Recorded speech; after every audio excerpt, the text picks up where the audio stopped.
Eu tenho mania das pernas cruzadas.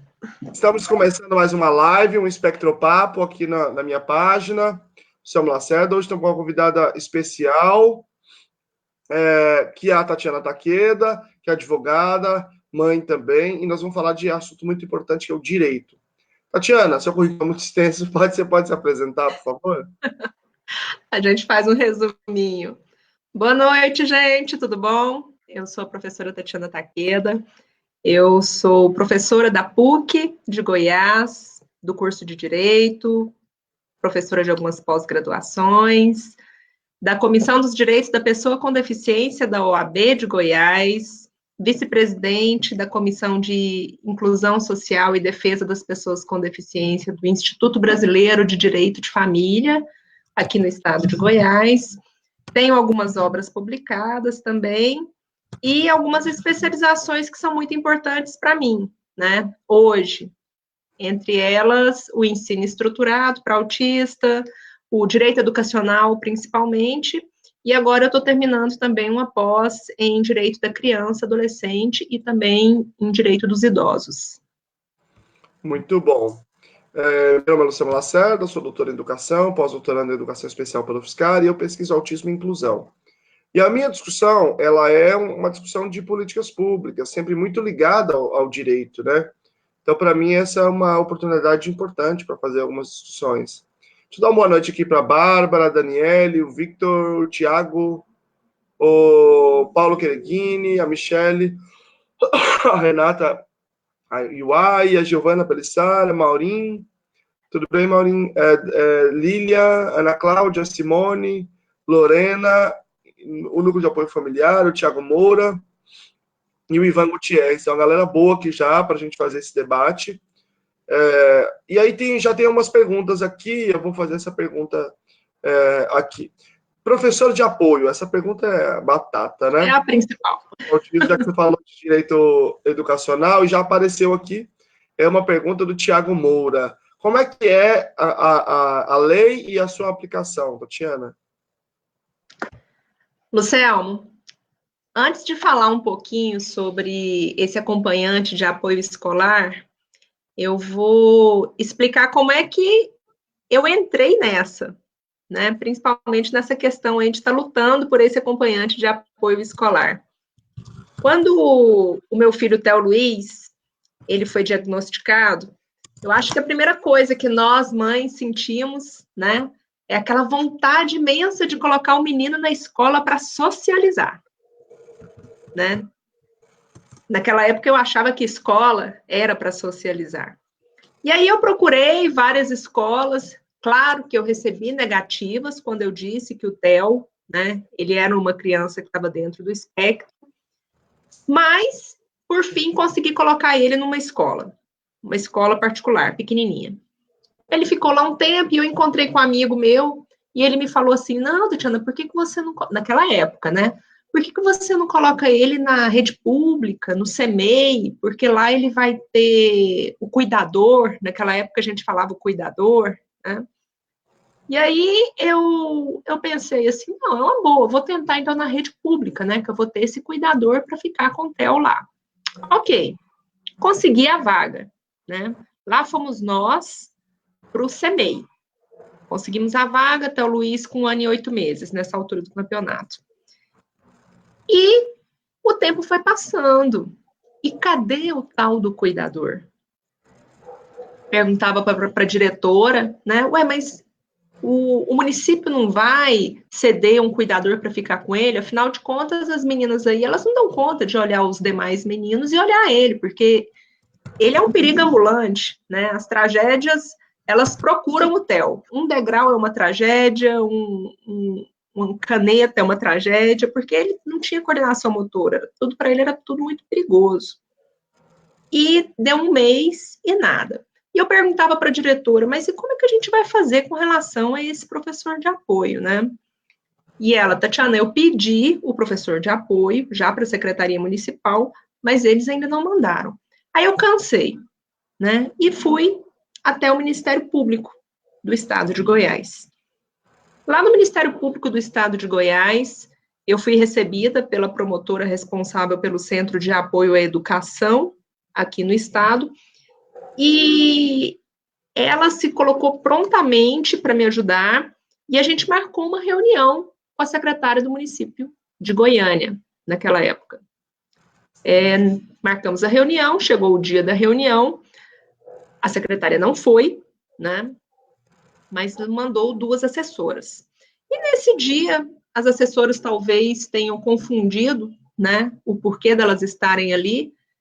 Era para um caso meu, mas eu acho que elas acharam que era para um caso erga omnes, né, e já chegaram lá com a lista dos alunos de inclusão, dizendo que todos os alunos de inclusão tinham aquele acompanhante de apoio escolar, né, que na época a gente chamava de cuidador.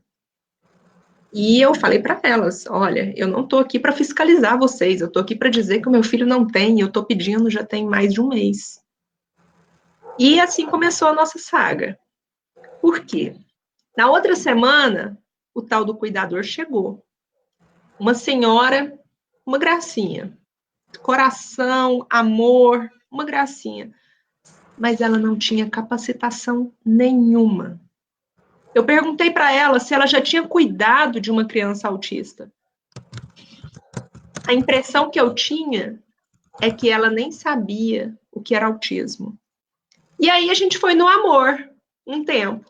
Até que chegou um momento que não dava mais para ir no amor. Trocou. Veio outro. Também uma pessoa maravilhosa. Porém, sem capacitação. Terceira, também, o Selmo. A terceira também não tinha capacitação. Então, foi nesse momento que a gente percebeu que o professor de apoio, ele também demanda a questão da capacitação, não basta a gente ter, né? A gente tem aí a Lei 12.764, de 2012, né? Que fala sobre as políticas de defesa dos direitos da pessoa com autismo, e lá no artigo 3º, no parágrafo único, a gente vai ver que a criança com autismo, ela tem direito a esse acompanhante, né? E a lei ainda ela é diferente das demais leis, essa do autismo. Por quê? Porque ela usa o termo especializado, que é um termo que as demais normas não utilizam. Então, de acordo com a Política Nacional dos Direitos da Pessoa, com TEA, a criança autista, ela tem, sim, esse direito ao acompanhante de apoio especializado, desde que devidamente comprovado, porque a gente sabe que não é toda criança que precisa. Assim também como não é toda criança que precisa do individual, no que pese o fato de eu achar que a maioria precisa desse acompanhamento 1 para 1. Né? E, além da Política Nacional de Defesa da Pessoa com TEA, a gente tem também aí a Lei Brasileira de Inclusão. Lá no artigo 28, em uns 3 incisos, ela é clara ao dizer que a criança de inclusão, ela tem direito ao apoio escolar. E leia-se aí também esse acompanhante de apoio escolar. Muito bom. Tem uma outra pergunta aqui, que é da Michelle.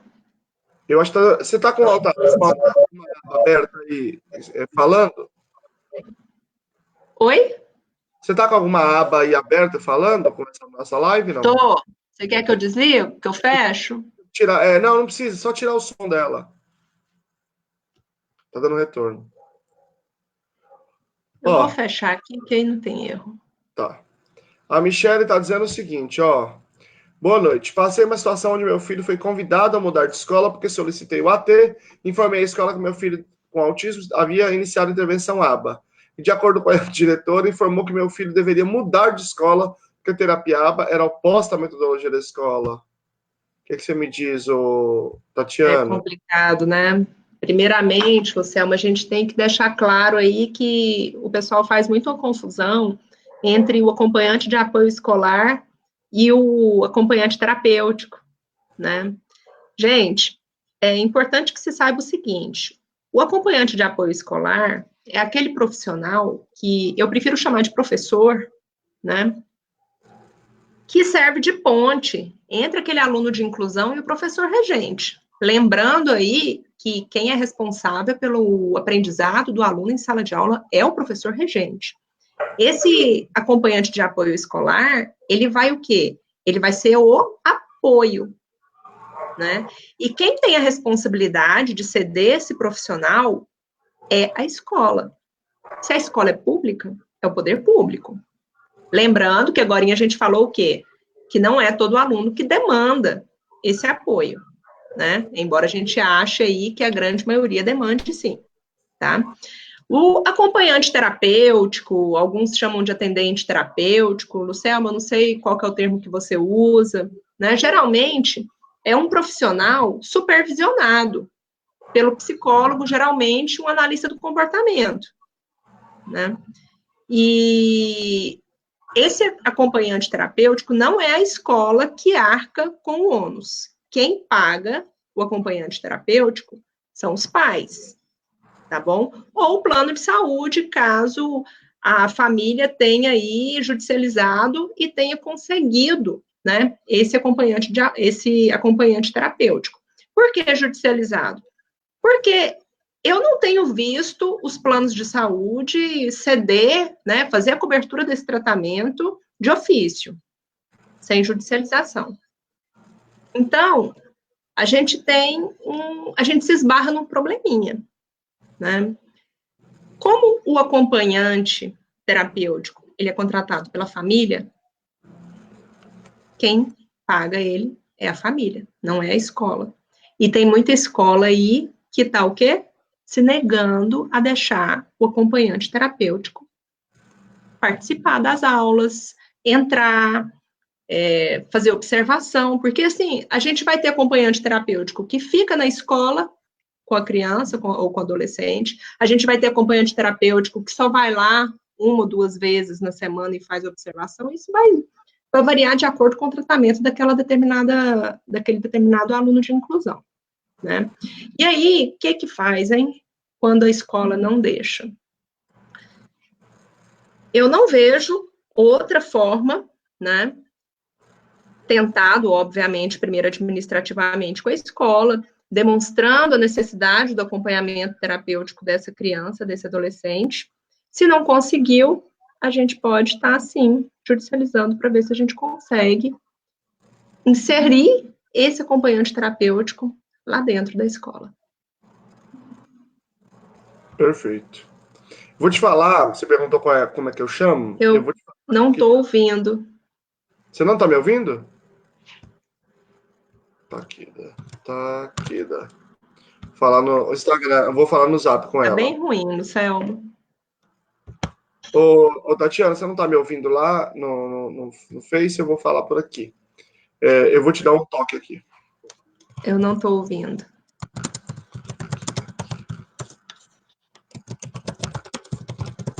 Eu vou colocar as perguntas também, eu vou falar as perguntas para ela no Facebook também. Tá horrível esse sistema, essa internet, eu tenho que mexer nisso. Bom, é o seguinte, eu quero fazer uma outra pergunta para a Tatiana, eu vou falar e vou fazer aqui no Zap também, que aí acho que ela consegue ver aqui.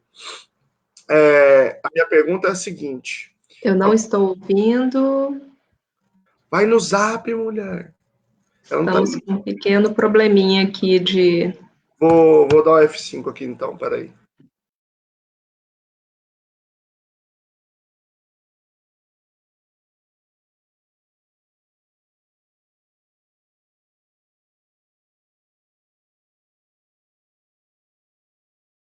Vamos ver.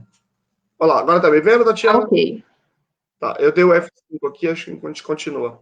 Então, você perguntou lá como é que eu chamo o AT. No meu entendimento, a aba não é terapia. A aba é ensino. E a escola que deveria ser responsável por essa intervenção, liderada pela professora Sala de Recursos, resolveria essa contradição entre... Oi, Lucelmo. Realmente eu não tô conseguindo te ouvir. Não? Não. Zap. No Zap. Consegue? Então, vamos lá. Vou falar aqui no Zap. Pergunta. Tem direito a preferência no pronto-socorro. Acho que é quem perguntou aí. Que é o que o Ivan perguntou aí. Eu estou encaminhando para ela.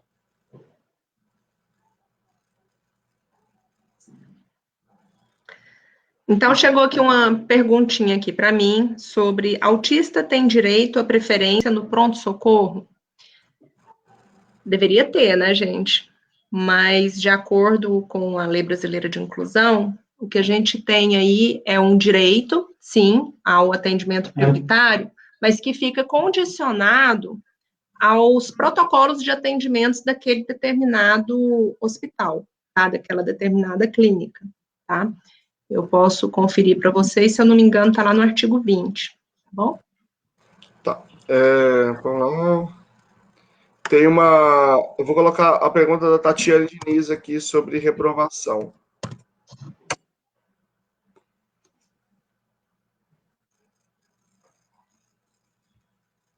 Mandei para Boa ela. noite, Tatiane Diniz. O autista tem direito a repetir de ano na escola se for em seu benefício, em qualquer idade?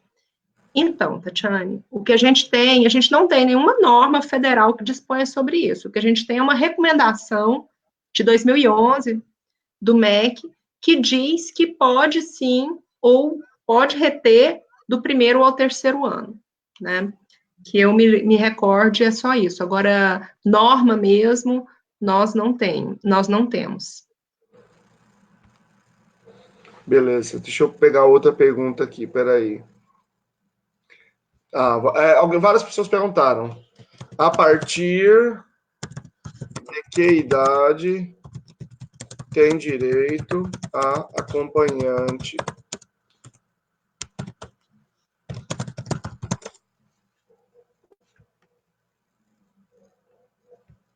A partir de que idade tem direito a acompanhante na escola? Também desconheço qualquer lei federal que disponha sobre a idade, tá bom? O que, inclusive, é uma discussão que a gente tem, né? A gente discute os artigos que falam sobre o acompanhante de apoio escolar, quando a gente fala de capacitação. Tem muita gente que defende que quando a criança está no ensino infantil, aquele acompanhante de apoio escolar, ele não precisa ter graduação, né? É uma discussão que a gente tem. Pelo contrário, agora, quando aquela criança entra no fundamental, quando ela entra no fundamental, aí já exige-se, né, que a pessoa esteja preparada pedagogicamente, porque aí ela não vai ser somente um acompanhante de apoio que vai cuidar da locomoção, da higiene, da alimentação. Ele também vai servir de ponte entre esse aluno e o professor regente. E esse profissional, para ele servir de ponte, ele tem que ser capacitado. Então, a gente espera aí que ele seja um profissional já graduado. Por quê? Porque para os profissionais graduados já é tão difícil, imagina para quem não é, né? Muito bom. Vou encaminhar outra pergunta do Ivan Gutierrez sobre o processo judicial que não anda. Mandei para ela. Ivan Gutierrez. Processo judicial que não anda solicitando tratamento ABA. Há alguma maneira de acelerar, provocar seu andamento? O meu está em segunda instância. Faz 6 meses que foi solicitada defesa oral e nada é marcado. Quando a gente entra com a ação, Ivan, a gente já coloca lá no cabeçalho que aquele requerente ou aquele recorrente, ele é uma pessoa com deficiência. Então, a gente utiliza de um dispositivo, que é o artigo 9º, inciso 7º da Lei Brasileira de Inclusão, que fala sobre esse atendimento prioritário nos processos administrativos e nos processos judiciais. Então, a pessoa com deficiência, assim como o idoso, ela tem direito, sim, que o processo dela seja analisado com prioridade. Bom, caso esteja demorando muito, eu aconselho você, o seu advogado, informar a assessoria, no caso você está falando que é segundo grau, a assessoria do desembargador, que se trata de uma pessoa com deficiência, porque 6 meses é muita coisa, né, gente? Acontece muita coisa nesse intervalo de 6 meses, né? Principalmente considerando que a pessoa com deficiência, que a intervenção tem que ser o mais rápido possível, né? Senão ela traz prejuízos. Colocando a pergunta da Kátia Martini aqui para a Tatiana. Kátia Martini. Tatiana, como você está analisando a coparticipação do plano de saúde? Ai, gente, complicado demais, né? O que está acontecendo? Muitos juízes e desembargadores estão aí se apoiando num julgado isolado do STJ, um julgado que ele é de outubro de 2017, do ministro Ricardo Vilas Boas. Só que existem outros julgados para a gente estar aí fazendo esse contra-ataque, né? Inclusive, o próprio Ricardo Vilas Boas, numa data bem próxima da data desse julgado, ele se manifestou de forma diferente, né? Então, assim, eu recomendo que o advogado de vocês, ele faça uma pesquisa jurisprudencial, tá? Para mostrar que esse é um julgado isolado, tá? Tem alguns outros poucos, são julgados isolados. A gente tem outros para estar defendendo, sim. E aí, esse julgado, ele fala o quê? Em limitação e coparticipação. Limitação no rol taxativo do anexo 2 da Resolução Normativa 428 da ANS, que fala que o tratamento, né, para o autista seria liberado aí 96 sessões anuais, né, de fonoaudiologia, 40 para terapia ocupacional e 40 para psicologia. Agora, vejamos só o absurdo. 40 sessões para psicologia. A gente que está aí lutando, judicializando, buscando o tratamento via da terapia ABA, como que a gente vai ter só 40 sessões? 40 sessões é muito pouco. Por quê? A maioria desses meninos nossos, eles precisam aí de quê? 10, 15, né, horas semanais. E aí, essas 40 horas, ela não supre a demanda. Então, a gente vai fazer, no máximo, 1 mês de terapia e já vai acabar, né? E aí, o que faltar, os outros 11 meses, né, de contrato, a gente vai para a coparticipação, que seria o plano pagando a metade e a família pagando a outra metade. Perfeito. Vamos lá, tem uma outra pergunta. Eu vou mandar aqui, Tatiana, que é da Ana Cláudia Bessa. Pergunta importante.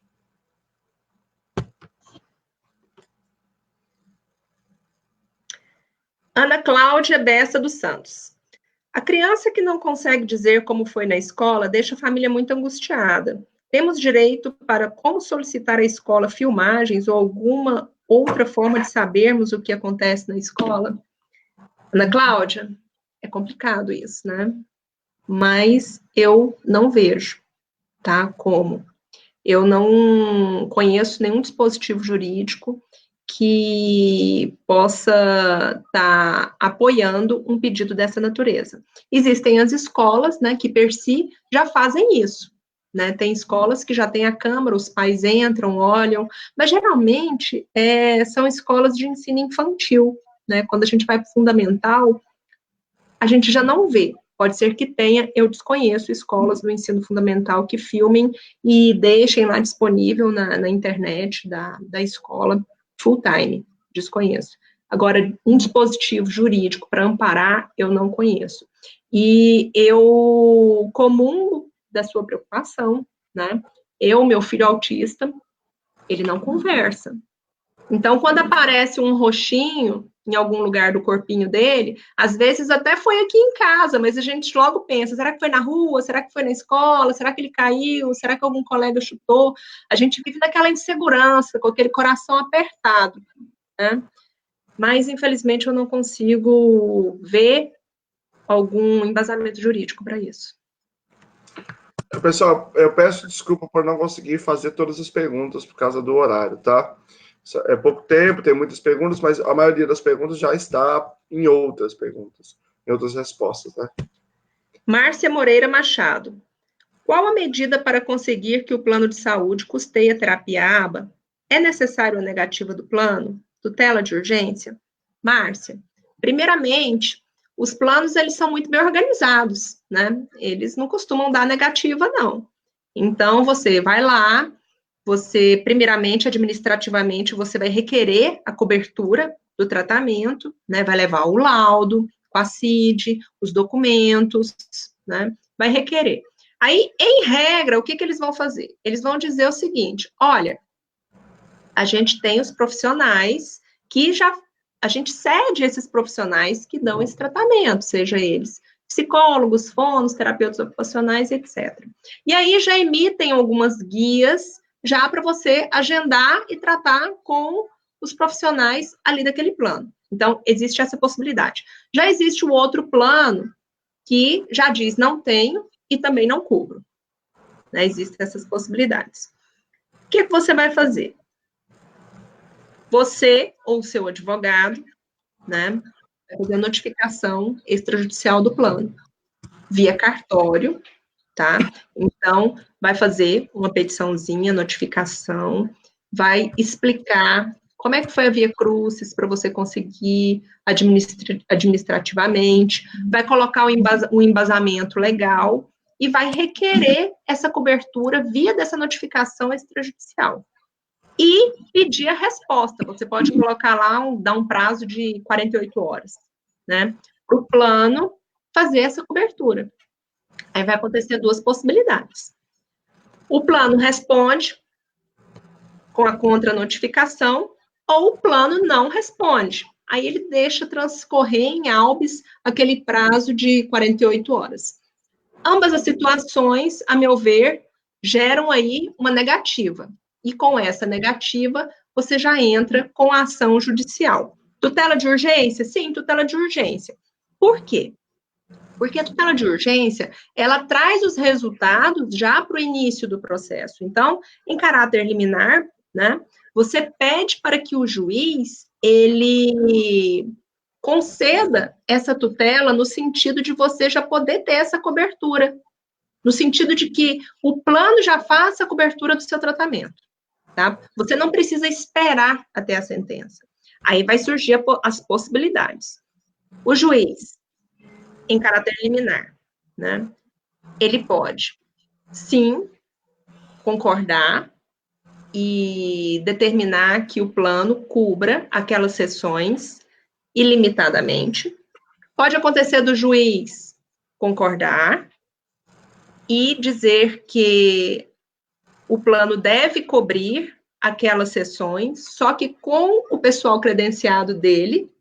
Existe a possibilidade dele concordar, mas limitando o número de sessões ao rol da ANS, e ele pode também discordar, indeferir, né? E aí a gente vai ter o resultado só lá no final do processo com a sentença.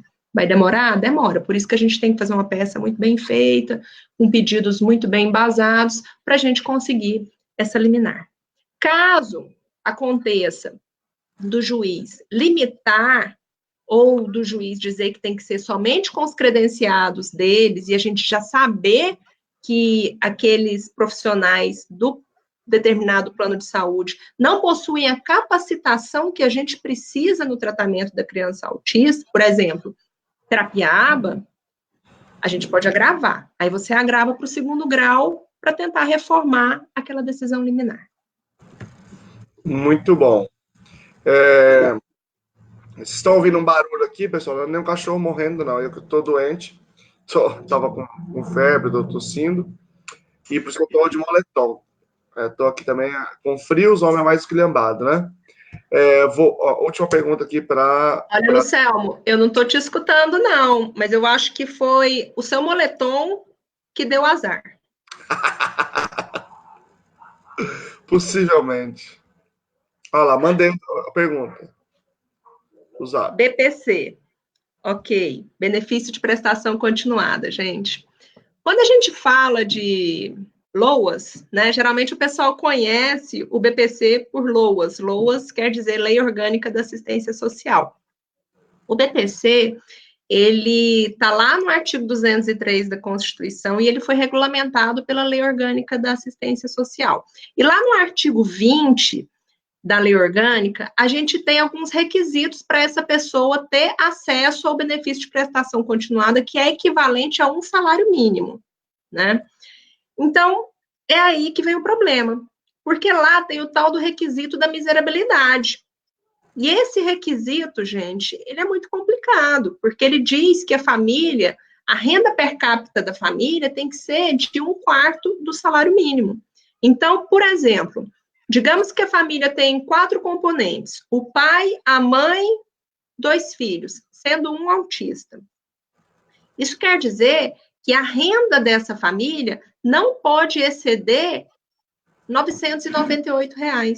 Então, uma família de 4 pessoas não pode ter uma renda maior de R$ 998 para poder conseguir o BPC. E aí, existem casos que a gente judicializa? Sim, existem. Tem casos que a gente vê aí na jurisprudência de pessoas que conseguiram, dentro daquela unidade familiar, conseguir o BPC mesmo um integrante da família tendo aposentadoria ou pensão, alguma coisa nesse sentido.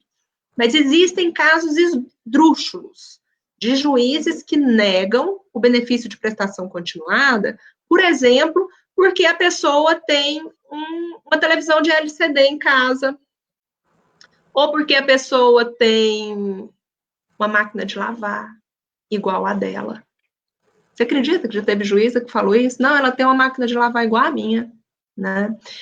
Teve um caso de uma mãe que me disse que quando foram fazer aquela perícia, né, foram lá na casa dela depois de 2 anos, porque de 2 em 2 anos eles fazem uma pesquisa para ver se a pessoa ainda continua naquela situação. Ela tinha feito uma churrasqueira no fundo da casa, toda bonitinha, de tijolinho. Você acredita que a assistente social foi lá, olhou a churrasqueira e cortou o BPC deles, porque falou que eles tinham até churrasqueira para fazer festa? Então, assim, espera-se que as pessoas que recebam o BPC estejam, assim, no máximo da miséria, o que é um absurdo, né? Agora, com a reforma da Previdência, a gente tivemos algumas alterações, né? Então, assim, vamos ver o que vai acontecer. Mas, entre elas, e eu não sei se recentemente agora tiraram, tá? Pode ser que tenham tirado, porque eu não vi de poucos dias para cá. Eles estavam condicionando o BPC ao valor das casas do Minha Casa Minha Vida. Então, se a pessoa morasse num local onde o valor da casa excedesse o valor do Minha Casa Minha Vida, ela já não tinha mais o direito. Então, isso aí está na reforma da Previdência, essa questão do valor da casa, tá? São os absurdos que a gente vai ver e tem muitos, né? Na jurisprudência a gente acha muita coisa. Horário reduzido, né? Gente, com relação à jornada, a redução da jornada de trabalho, a gente tem um precedente, uma lei federal, né, que dispõe sobre o servidor público federal, que reduz a jornada. Mas cada estado tem o seu estatuto do servidor público estadual. E lá, geralmente, tem algum dispositivo que fala sobre essa redução. Tem também nos municípios, nos estatutos dos municípios. Então, se por acaso, no seu município ou no seu estado, não tenha um dispositivo no Estatuto do Servidor Público que disponha sobre esse direito à redução da jornada de trabalho, você pode usar o precedente federal, né? Se você não consegue administrativamente, você judicializa, tá? E o que eu tenho visto aí nesse Brasilzão afora é que a grande maioria do pessoal está conseguindo sim. Há casos em que é negado, mas aí a gente vai até onde for preciso para conseguir, tá bom? CLT não, tá, gente? O trabalhador com carteira assinada, ele não tem direito a essa redução na jornada de trabalho, tá? A gente, em lei, a gente não tem nada a respeito disso. Existe um projeto de lei que fala sobre a redução de 10%, mas ele ainda está tramitando, né? Então, agora vamos torcer para que seja algo positivo, que também não seja um tiro no pé, né? Adaptação curricular. Gente de Deus, falar de adaptação curricular, hein, professor? Pesado. Complicado, né? Como que um aluno autista vai realmente aprender se ele não tiver essa adaptação curricular? E aí vem a Lei Brasileira de Inclusão, lá no artigo 28, e dá respaldo para a gente. E tem também uma nota técnica do MEC, que ela fala que a escola tem que oferecer essa adaptação curricular e não deve ser cobrado absolutamente nada, nenhum plus em razão dessa adaptação. Por quê? Pessoal, Olha só, a partir do momento, vamos falar de escola particular. A partir do momento que você resolve abrir uma escola, você precisa de uma concessão pública, certo? E aí você vai e consegue essa concessão pública. E quando você consegue, é como se você estivesse dizendo assim: eu vou concordar com todos os dispositivos relacionados à educação no ordenamento jurídico brasileiro. Então, eu vou respeitar esse ordenamento. E a partir do momento que você não respeita, você pode vir a perder essa concessão pública, tá bom? Então, a gente costuma dizer para os pais o seguinte: a escola aceitar o seu filho não é favor, tá? Qual que é a melhor escola para o meu filho? A melhor escola para o meu filho é aquela que eu acho que é. Por quê? Todas têm que ser inclusivas. Todas devem ser. Ai, Tatiana, mas você sabe que não é. São poucas que estão tentando. Gente, o problema maior, sabe o que é? Medo. Por quê? Os nossos filhos, eles são o nosso calcanhar de Aquiles. Então, a gente tem medo de judicializar e a criança ou o adolescente, que já é vulnerável por natureza, ela simplesmente ser maltratada, né? A gente tem medo disso. Mas e aí, gente? Será que no dia que todo mundo reivindicar esse direito, será que as escolas vão negar, já sabendo, já tendo a certeza de que aquela família vai reivindicar aquele direito? Acho que a gente pode ter aí, é com o tempo que isso vai acontecendo, mas a gente pode ter aí uma mudança de paradigmas. E eu vou aproveitar e vou tocar num assunto aqui muito importante, professor, que é o bullying, né? O bullying, que é um assunto que está tão intrínseco, né, com os nossos meninos. Afinal de contas, eles são as vítimas perfeitas, né? Penalmente, a gente não tem o bullying aí tipificado. Então, a gente usa aí o Estatuto da Criança e do Adolescente. Mas vamos falar civilmente. A partir do momento que uma criança de inclusão, vamos falar do autista, uma criança, um adolescente autista, ele é vítima de bullying, se a família consegue comprovar que ele foi vítima de bullying, comprovar os constrangimentos pelos quais essa criança, esse aluno passou, ela pode fazer uma ocorrência, ela pode judicializar, ela pode, inclusive, pedir indenização por danos morais. Existem jurisprudências nesse sentido, tá? Em vários estados da Federação Brasileira.